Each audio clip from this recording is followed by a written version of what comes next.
आया, कुछ तो आया, क्या है वो कुछ। कैसे हैं आप सब लोग? हाँ, 2022 में स्वागत है आप सबका। क्या, कितने अजीब गए हैं ना दोनों साल। मतलब 2020 अगर न्यूमरोलॉजिकली देखा जाए तो बड़ा अच्छा लग रहा था, 2020। लेकिन जैसे ही आया उसने तो धमाका मचा दिया, लिटरली। और उसके बाद उसको एक्सटेंड किया, जैसे आजकल फोन्स आते हैं ना, प्रो आता है, प्रो प्लस आता है, वैसे 2020 था और 2020 प्लस या 2020 प्रो हो गया 2021। लेकिन 2022 कैसा होगा दोस्तों? क्या लगता है? क्या प्रोडिक्शंस हैं? आज इस वीडियो में वो सब बातें मैं करने वाला हूं, तो सीट की पेटी बांध लीजिए। और जिनको विश्वास है वो रहिए, बनिए मेरे साथ। जिनको नहीं है वो इस विश्वास को प्लीज़ तोड़ दीजिए, क्योंकि मैं भी चाहता हूं कि ये जो भी प्रोडिक्शन मैं करने वाला हूं, क्योंकि मेरी प्रोडिक्शन नहीं है, उन लोगों की प्रोडिक्शन है जो शायद हम लोगों से ज़्यादा साइकिक पावर्स रखते हैं। और मैं मानता हूं इस बात में, और अगर आप भी मानते हैं तो चलिए डिस्कस करते हैं। बाकी मानना ना मानना तो उस पर विश्वास मैं आपको नहीं दिला सकता, आपको खुद को दिलाना पड़ेगा। तो चलिए नए साल का पहला वीडियो शो शुरू करते हैं, लेके प्रभु का नाम। अब मैं राम बोलूं, अल्लाह बोलूं, जीसस क्राइस्ट बोलूं, क्या बोलूं? चलिए वो भी डिस्कस बाद में करेंगे, लेकिन लेट्स स्टार्ट।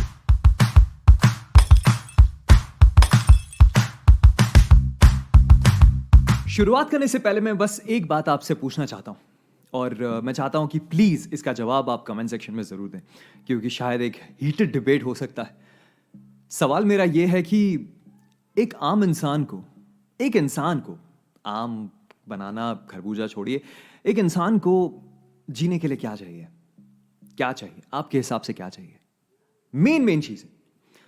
रहने के लिए छत चाहिए, खाने के लिए खाना चाहिए, पहनने के लिए कपड़े चाहिए। मतलब बेसिकली देखा जाए तो रोटी, कपड़ा और मकान।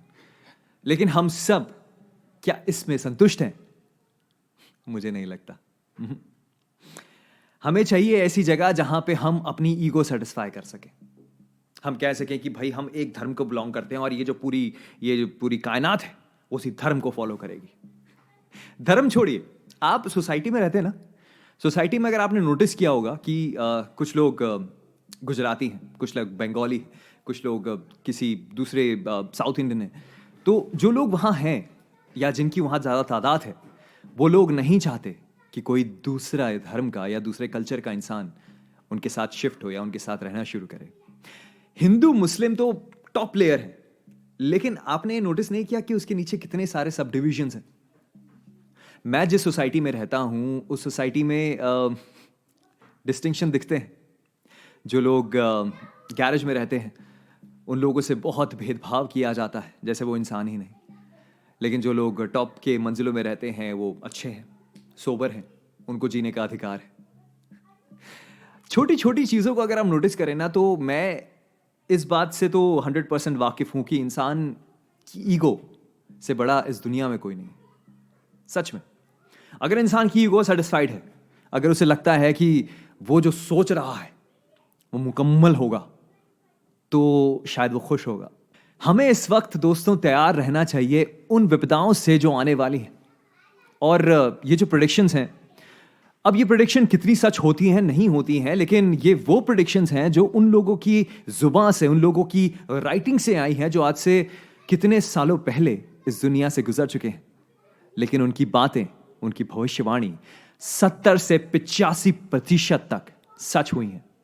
कोई भी इंसान अगर उसकी 50% बातें भी सच हो जाती है ना, वो अपने आप को भगवान मानने लगता है। लेकिन मैं आज दो लोगों की भविष्यवाणी आप सबके सामने लेके आऊंगा। हालांकि बहुत कुछ कहा है उन लोगों ने, पर मैं कुछ कुछ बातें आप सबको बताना चाहूंगा, क्योंकि अगर हमें तैयारी करनी है तो अपने अस्तित्व को बचाने की तैयारी करनी है दोस्तों। इंसानों को बचाने की तैयारी करनी है, क्योंकि आप और मैं, हम अब एक्सटिंक्शन के कगार में, विलुप्त होने की कगार में। विश्वास नहीं होता ना आपको? तो सबसे पहली प्रेडिक्शन साल 2022 की क्या है? वो ये है कि इस साल भयंकर त्रासदी है और चारों तरफ, ना सिर्फ इंडिया में बल्कि पूरी दुनिया में तबाही ही तबाही है। अब आप बोलेंगे कि मैं नेगेटिव क्यों बोल रहा हूं? दोस्तों, मैं चाहता हूं ये सब चीजें ना हो, पर जब से ये सारी चीजें मैंने पढ़ी हैं, मेरा दिमाग शांत नहीं है। क्योंकि साल 2020 से चीजें और दुनिया एकदम बदल गई है। हम शायद वो नहीं रहे जो 2020 से पहले थे।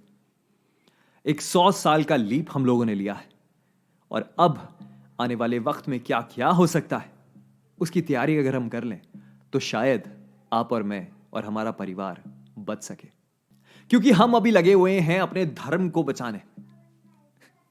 हम इंसान भगवान बनने की कोशिश कर रहे हैं कि हम अपने धर्म को बचाएंगे, खतरे से बचाएंगे। फिर चाहे वो हिंदू हो, मुसलमान हो, मैं किसी एक वर्ग पे टॉपिक नहीं बनाना चाहूंगा, क्योंकि हम सब ऐसे ही हैं। फिर चाहे वो हिंदू हो, मुसलमान हो, क्रिश्चियन हो, बस एक सिख है जो इन सब चीज़ों से दूर है। और मुझे खुशी होती है कि इस दुनिया में एक तो कम्युनिटी ऐसी है जो सबके लिए सोचती है, जहां सबको आने की इजाज़त है, जहां सब एक समान है।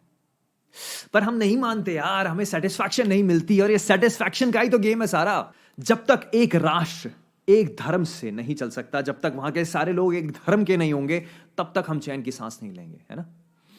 यही हम सोचते हैं और यही हमारी ईगो है। यह हमारी जरूरत नहीं है, यह हमारी इच्छा है। और इच्छाएं इतनी हैं इंसान की कि वो जरूरत पे भारी पड़ जाती है दोस्तों। खैर, बैक टू द टॉपिक। 2 लोगों की भविष्यवाणी में लेके आया, जिसमें से पहला नाम है फ्रांस के जाने माने एस्ट्रोलॉजर नॉस्ट्रैडामस, और उनकी भविष्यवाणी बहुत बहुत हद तक सही मानी गई है और हुई भी है। दूसरी है एक वो ब्लाइंड औरत जो शायद ऐसी प्रेडिक्शंस कर चुकी हैं जो अजीबोगरीब लगती हैं, लेकिन काफी टाइम सच भी हुई हैं।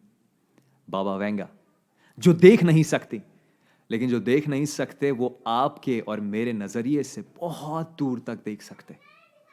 उनकी नजर पार की नजर हो सकती है।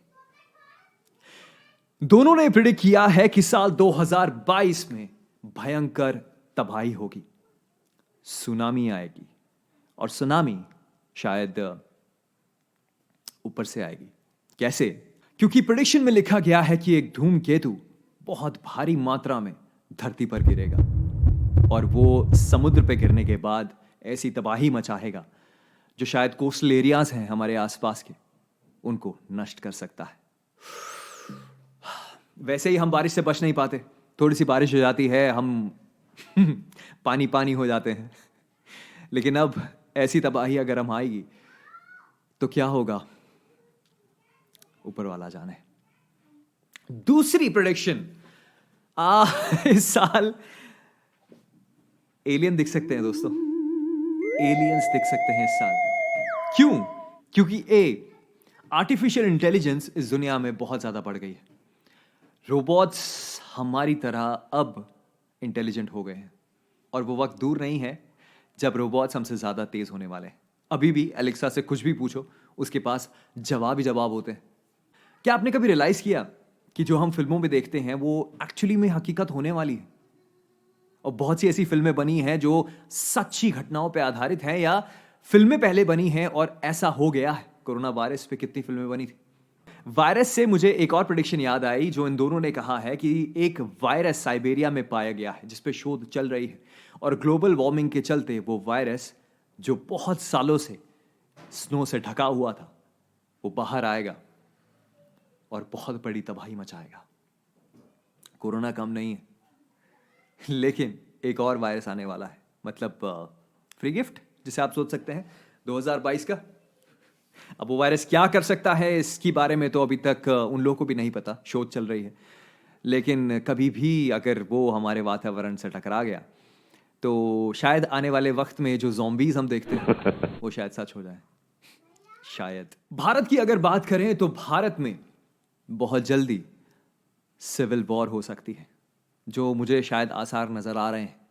जिस तरीके से हम एक दूसरे की जान लेने में तुले हुए हैं, इतने भड़काऊ भाषण मैंने अपनी ज़िंदगी में कभी नहीं सुने। दिल्ली में दंगे मैंने अपनी ज़िंदगी में कभी नहीं देखे, मेरे वक्त में, जब तक मैं इस दिल्ली में रहता। एक और सवाल मेरे जहन में आया है कि हम अक्सर ये जो हिंदू मुस्लिम करते रहते हैं। एक बात बताइए, 300-400 सालों तक मुगल्स ने हम पे राज किया, उससे पहले भी मुसलमान रूलर्स ही थे, तो क्या तब हिंदू खत्म हो गए? तब की बात कर रहा हूं दोस्तों, जब ना ह्यूमन राइट्स था, जब कोई भी कहीं भी जाके तलवार लेके किसी को भी काट सकता था। राजा के ऊपर ना किसी यूएन का बोर्ड का या किसी पीस ट्रीटी का हाथ था, वो जो मर्जी कर सकता था। क्या तब हिंदू खत्म हो गए? तो अब जब आप लोग बहुमत में हैं, आप कैसे सोच सकते हैं कि आप खतरे में हैं? पॉलिटिकल गिमिक को हम नहीं समझते, हम भड़क जाते हैं, हम उतावले हो जाते हैं किसी चीज को लेके और फिर हमें लगता है यही हमारी जिंदगी का मकसद है। आप लोग अंग्रेजों से नफरत नहीं करते, क्यों? क्योंकि दैट्स कूल, है ना? इतने सालों तक उन्होंने भी राज किया, लेकिन हमें फर्क नहीं पड़ता। हम अंग्रेजी बोलेंगे, फर्राटेदार बोलेंगे, हमें क्या फर्क पड़ता है? अपनी देश की भाषा हमें लोअर क्लास लगती है और अंग्रेजी हमें कूल लगती है। स्ट्रेंज है हम लोग, इंसान से बड़ा कंफ्यूज्ड प्राणी मैंने अपनी जिंदगी में नहीं देखा। और ये मैं सबके लिए जनरलाइज कर रहा हूं। इनफैक्ट हम सब एक जैसे हैं। हम सबको जो हमारी ज़रूरतें हैं पूरे होने के बाद भी हमें ऐसी चीज़ चाहिए जो शायद होना ना हो, कोई फ़र्क नहीं पड़ता। दोस्तों, अगर लड़ना है तो आने वाले टाइम में रोबोट से लड़ने की तैयारी करो, आर्टिफिशियल इंटेलिजेंस से लड़ने की तैयारी करो। वर्चुअल रियलिटी इस साल का प्रेडिक्शन है कि वर्चुअल रियलिटी होने वाली है। आंखों में हेडसेट लगा के बस एक ऐसी दुनिया देखेंगे जो शायद हम सिर्फ वर्चुअल रियलिटी में ही देख सकते हैं, क्योंकि रियलिटी वर्चुअल रियलिटी से कोसों दूर है। बहुत खतरनाक होने वाला है 2022, क्योंकि 2022 में न्यूक्लियर वॉर हो सकती है। दोस्तों, मेरी फट रही है सुन के, क्योंकि जब भी न्यूक्लियर वॉर की बात मैं सोचता हूं, हिरोशिमा नागासाकी मेरी आंखों के सामने आ जाता है। लिटिल बॉय नाम था उस बम का, और उस बम के रेडियस में जो भी आया वो इवेपोरेट हो गया। 4000 डिग्री सेल्सियस में कोई भी चीज़ इवेपोरेट ही होगी। सिर्फ कार्बन प्रिंट्स थे, परछाई जिसको आप कह सकते हैं, वो थी लोगों की, जो 30 किलोमीटर के आसपास दायरे में थे। उसके आगे लोगों का क्या हाल रहा वो आप सब ने शायद कभी ना कभी देखा होगा डॉक्यूमेंट्री। जो लोग जिंदा हैं वो आज भी इस रेडिएशन को झेल रहे हैं। आप सोचिए, अब 50-60 साल बाद जो बम बनेगा, अगर वो कहीं भी फटेगा, दुनिया के किसी भी कोने में फटेगा, क्या त्रासदी लाएगा। इंसानियत खतरे में है दोस्तों, और इंसान को इंसान से बचाना है। प्रिडिक्शन ये है कि 2022 में न्यूक्लियर वॉर के बाद 3 दिन तक सूरज नहीं देख पाएंगे आप, उजाला नहीं होगा। 72 घंटे सिर्फ अंधकार रहेगा, और यह अंधकार इंसानों के लिए बहुत बहुत घातक होगा।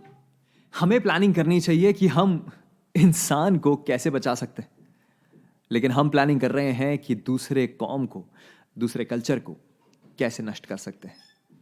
आप एक बात बताइए, कैसे लगेगा आपको? चलिए, आपका जो सपना है एक धर्म, एक जमीन पे होने का, वो अगर पूरा हो जाए, उसके बाद सोचिए, उसके बाद क्या तब झगड़े नहीं होंगे?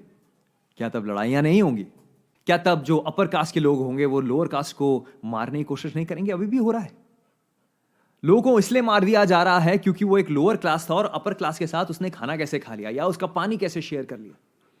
एक ही धर्म की बात कर रहा हूं मैं, और हर धर्म में चीजें बटी हुई हैं। ना सिर्फ हिंदू की बात है, चाहे मुस्लिम हो या कोई और हो, हर जगह ये जो सपना हम देखने की कोशिश कर रहे हैं वो साकार होने के बाद आपको क्या लगता है कि पीस होगा, चारों तरफ शांति होगी? जी नहीं, लड़ाइयां तब भी होंगी, मार काटने की बात तब भी होगी। तब भी डिवाइड किया जाएगा कि कौन इस क्लास में आता है, कौन लो क्लास में आता है, कौन उससे नीचे, कौन उससे नीचे। किस किस को मिटाएंगे आप? और आने वाले टाइम में रोबोट्स ये सारा काम करने वाले हैं। जिस दिन वो इतने इंटेलिजेंट हो गए कि उनको पता चलेगा कि अब दुनिया पे रूल किया जा सकता है, तो शायद ये बात सच्ची भी हो। एक और प्रेडिक्शन इससे मुझे याद आया, मुझे ऐसा लगता है कि जो एलियंस है ना, वो रोबोट्स ही हैं, जो इतने विकसित किसी प्लैनेट में हो गए थे, उसके बाद उन्होंने कब्जा कर लिया, रूल किया, और अब वो कोई और प्लैनेट देख रहे हैं जो हमारी और आपकी सोच से बहुत बहुत परे। लेकिन 2022 में ये प्रेडिक्शन है कि एलियंस के साथ हमारा कांटेक्ट हो सकता है। आई एम वेरी एक्साइटेड, काश हो जाए, मज़ा आएगा, पता चलेगा क्या है क्या नहीं है।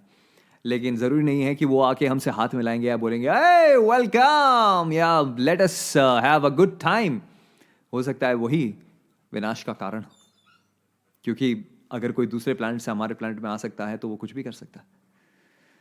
2022 खतरों से भरा हुआ है दोस्तों, लेकिन हम इस खतरे को निपटा सकते हैं, इस खतरे का समाधान निकाल सकते हैं अगर हम एक दूसरे का हाथ थाम लें, अगर हम जो ज़रूरतें हैं उस पर ही अमल रहें, और जो ख्वाब लोगों ने आपको दिखाए वो ख्वाबों से पर्दा हटा के जीवन जिएं, ज़िंदगी जिएं, इस धरती के लिए कुछ करें, इस नेचर के लिए, इन्वायरमेंट के लिए कुछ करें, लोगों के दिलों के लिए कुछ करें, तो शायद बहुत कुछ सही हो सकता है।